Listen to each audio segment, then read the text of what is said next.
The British victory opened new territory for exploration and expansion, but it also brought the responsibility for overseeing three troublesome groups. The first were thousands of resentful former French subjects. French settlements remained in Canada, and even today, the French are a prominent minority in Quebec and Montreal. To keep the settlements under control, the British maintained a close watch, employed harsh tactics to quell rebellion, and deported large numbers of former French colonists. One group, the Acadians, left New France and settled in Louisiana, particularly around New Orleans. Over time, the name Acadian was condensed to the now familiar Cajun. France's Native American allies were Britain's second problem. With Britain's victory in the French and Indian War, the Indian supporters of the French were now in a precarious position. The French were no longer able to back their Indian allies, which left tribes like the Huron out of an increasingly British-dominated power and trade network. While the French developed trade connections with local tribes, the British were more inclined to remove indigenous peoples altogether and clear the land for white settlement. Some tribes feared that the influx of British colonists would result in their eventual removal from their lands. With the colonists marching forward onto his people's land, Chief Pontiac of the Algonquian-speaking Ottawa tribe led a bloody rebellion that resulted in the death of thousands of soldiers and settlers. The Ottawa besieged all but 3 of the British forts west of the Appalachians. The British countered by giving smallpox-infected blankets and handkerchiefs to the Indians. This disease swept through the Indian tribes and decimated their forces.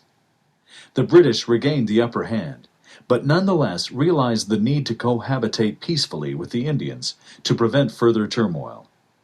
The third troublesome group was, ironically, the British colonists, who were beginning to test the boundaries of Britain's rule and were becoming increasingly aggressive toward the natives.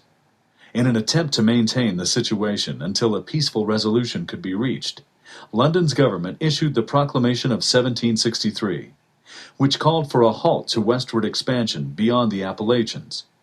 The Britons hoped the proclamation would keep the colonists tied more closely to English colonial authorities by confining them to the coast. The British were in dire financial straits after the 7 Years' War, and they hoped that keeping colonists east of the Appalachians would facilitate the collection of taxes and allow England to refill its coffers. And we do hereby strictly forbid, on pain of our displeasure, all our loving subjects from making any purchases or settlements whatever, or taking possession of any of the lands above reserved, without our especial leave and license for that purpose first obtained. The Proclamation of 1763. However, the proclamation incensed the colonists, who felt they had earned the right to expansion by risking their lives to settle new land. They openly defied British rule and rushed westward, creating new settlements, facing new challenges, and becoming more self-reliant. The Proclamation of 1763 surfaced some resentments harbored by the colonists as a result of the French and Indian War. The colonists felt that the British were overly and unnecessarily formal during the fighting. They resented having to quarter British troops in their homes during the war, and they were angered by Britain's attempts to tax the colonists to pay for Britain's wartime support.